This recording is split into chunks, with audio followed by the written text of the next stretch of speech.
So I've made Druzy Inlays before, but never directly inside a mould this big. So I wanted to see if I could get that same crystal effect, but shaped perfectly to fit. So for this I'm starting with some larger pieces of crushed glass. This is going to really give you that chunky crystal look. And then we've got some smaller pieces as well, just to fill in all the gaps so it actually looks like crystals, and not just like I've thrown a load of glitter at it. Now before I go any further, I'm putting in a really thin layer of resin, and I mean thin. This is literally just enough to hold everything in place. Because I'm going to be pouring silicone over this later, and silicone has a habit of sticking to silicone, and I don't particularly fancy ruining this new mould. But also, if this layer is too thick, you're going to completely bury the crystals, and then there's no druzy left, which kind of defeats the point. So now I'm building this up, placing all the glass where I want it, making sure I've got a good mix of both the sizes, and trying not to flick it absolutely everywhere. And I'm doing exactly the same thing with this heart mould. Thin base layer first, then straight in with the glass again. Spoiler alert, I think I added too many crystals to this one because it wasn't as level as I wanted it to be. It's then time to leave these to fully cure. Hi, I'm Tony and welcome to Georgie's Gorgeous Gifts in collaboration with the Friendship Express, originally started by Tina, Susie, Sally and Amy M. The link to the full playlist is below in the description. So these are now fully cured and ready for the next stage. So I'm just removing any of the loose crushed glass sitting on the surface because anything that isn't properly set into the resin will just come away anyway. And I want this nice and clean before I go in with that next silicone layer. I'm also removing any resin or glass from around the edges because I want a nice edge rather than it being all jagged and up the sides. For the silicone layer I'm using a 2-part silicone. This one is a 10A sureness, which means that it's quite flexible. So I'm starting with 50ml of part A and then 50ml of part B. I'm then giving that a really good mix. Now I decided to add a little bit of purple mica powder into this, partly because it looks nice, but also because it actually helps me to see when everything is fully mixed in together. Once that colour is completely even, I know I'm good to go. Now this part is just as important as the thin layer of resin. I'm pouring a really thin layer over the top, just enough to completely cover all of that crushed glass, because the thinner the layer is, the thinner your final inlay is going to be. But it still needs to cover everything so that you don't miss any detail and get any holes in your inlay.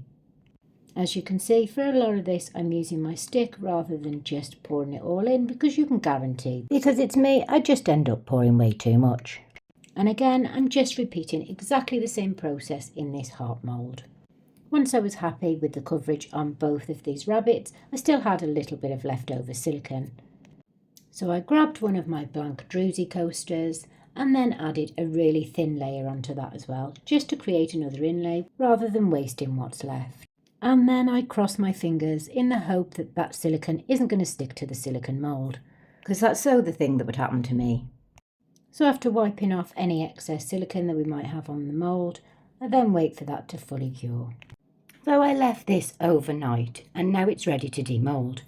So I'm carefully removing it from the edges, but you can see the blank has just snapped because it was that thin, and that's really how thin you need it. But oh wait, that has come out so nice. Look at that sparkle. But have you spotted the problem yet? Now it's time to demould the Love Heart Druzy, and let's see if that's done the same. So I'm being careful as to try and not break the original blank and removing the druzy from the resin. And once again, you can really see that crystal texture coming through on this one. And I can always glue the blanks back together.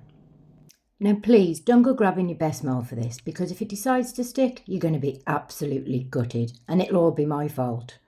But this mould was only cheap, so I was willing to risk it. Let's take a look at this close up. You can really see all that texture coming through. This one I'm placing back in the mould, but because this is the one that's going to sit at the bottom of the tray, so when it's poured it'll actually become the top once it's demoulded. And it also fits really nicely back in this mould. And remember that problem that I said earlier? Because this one has come out reverse, so I can't place it inside the mould in the same way. So instead, this is going to have to sit on the top of the mould after the resin has been poured, which isn't ideal, but we can work with it. It just means that it has to be more of a transparent resin in order to be able to see the druzy through it. And this is the one I did using the leftover silicone on the coaster.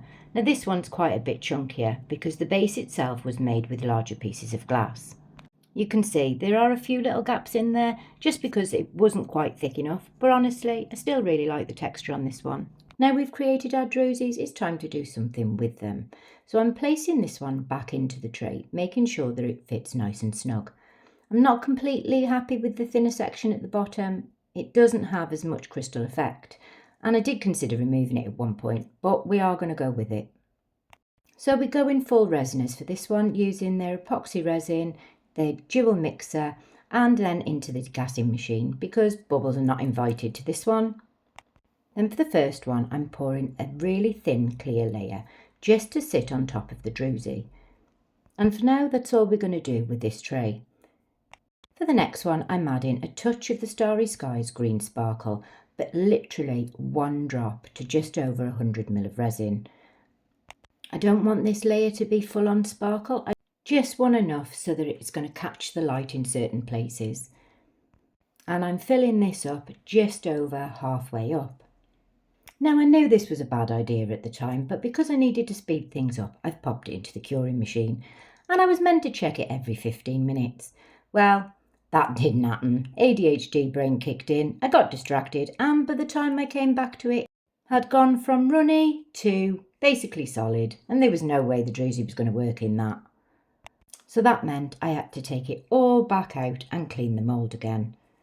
And time for take 2. This time learning from my mistakes and not putting it in the curing machine, while also resigning myself to the fact that this video isn't going to get done for Sunday. So I'd mixed up enough resin to pop into this one to do the next stage. Now this is going to be a Petri effect using the Let's resin yellow, orange and green. So I'm starting with the yellow in the ears and then just bringing that down slightly to just below the face. So it gives the top a nice bit of brightness. Then I'm going in with the orange followed by the green. And this is where I'm testing out the two different sinkers. So I've got a middle sinker and a bottom sinker from Decorom, and the idea is that the middle one should hold the ink in more places, whereas the bottom one is meant to pull it right way through the resin. So I'm kind of alternating them a little bit, just to see if there's actually a noticeable difference between the two, because if they do exactly the same thing, then I've definitely bought more than I needed at this point. After about 40 minutes, I'm going in with my stick and creating just a natural pattern throughout the entire piece. Now that this piece is thickened properly, I can then place the druzy on the top and it's not going to sink, which is exactly what I needed this time. So after allowing that to fully cure, I'm then removing the silicone inlay and you can see the pattern it's created. I'm hoping when we back this with the next few layers, you're going to be able to see this clearly. And this has picked up the detail lovely. The only problem is there's one tiny air bubble where it hasn't quite caught. But there's no way I'm doing it a third time. So I recently bought some dichroic sheeting and in it come these little different colour shredded pieces. And this is where it actually gets really interesting because each of these little strands catches the light differently. So you're going to get flashes of different colours coming through. So this is going to create depth rather than just a flat backing. And then I'm sealing that in with another coat of resin. For the backing on this one, I'm starting with a few drops of yellow pigment and then adding a little bit of white, just to make it a really pale pastel yellow. Using a light base is going to reflect the light back through the Petri effect, and it's really going to make it stand out. I then leave both of these layers to fully cure. So this is the background layer now cured, and it's looking more white than yellow, so I'm guessing the yellow pigment might have sunk, but we're not going to know that properly until we've demoulded it. And now for the final layer for this one, and I'm going in with a black pigment paste. There are quite a few bubbles in this, because I may have mixed it like an absolute madwoman. Good, I'm going to blame you for that one because I was watching you at the time and got distracted. But I'm not going to put it in the degassing machine because it's such a dark pigment, it's going to hide a multitude of sins. So I'm just filling the mould to the top and allowing those bubbles to come to the surface and giving it a squirt of alcohol, then popping it in my curing machine. Alright, for the moment of truth, this is where it either goes really well or we pretend it just didn't happen. But hang on, oh my god, look at that, straight away, I love it. So I'm just removing the inlay from the top, and let's see if that crystal has worked the way I wanted it to. But yeah, look at that sparkle, especially in his ears. That's gorgeous. That's exactly the effect I was going for. And for once the inks have behaved themselves and haven't muddied. But there's not much Petri going on, but I'll take that as a win today. But there's still a bit of testing to do with those bottom and middle sinkers. There's more of that Petri effect in his ears because there was a lot more depth there compared to everywhere else. And it does look as though that yellow ink in the base has sunk to the bottom. Right, now as I was demoulding this one, I was thinking to myself, I've missed out a part. And oh, yeah, that's completely disappeared. I'd forgotten to brush on the mica powder or the chameleon powders that I was going to use on the druzy. That would have made it stand out against the clear resin. I mean, it still looks cool, but it's not the druzy I was going for. So alright, let's just pretend that one was intentional and I'll take it. But you know I'm going to have to try this again at some point.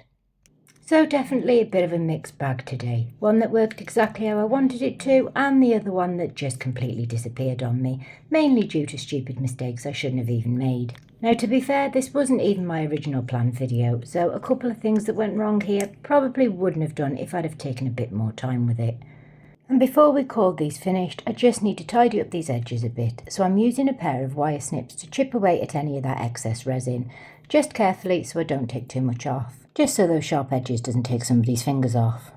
And then just to bring the details back to life a bit, I'm going in with a white pen first, just to help everything stand out, and then following that with the silver chrome marker. So all that's left is for me to leave you with some glamour pictures. I've been Tony from Georgie's Gorgeous Gifts. Stay safe, happy crafting, and bye for now. Dreams with love, but love. Susie's spark shines from above. Amy's colors twist and play. Sally keeps the track.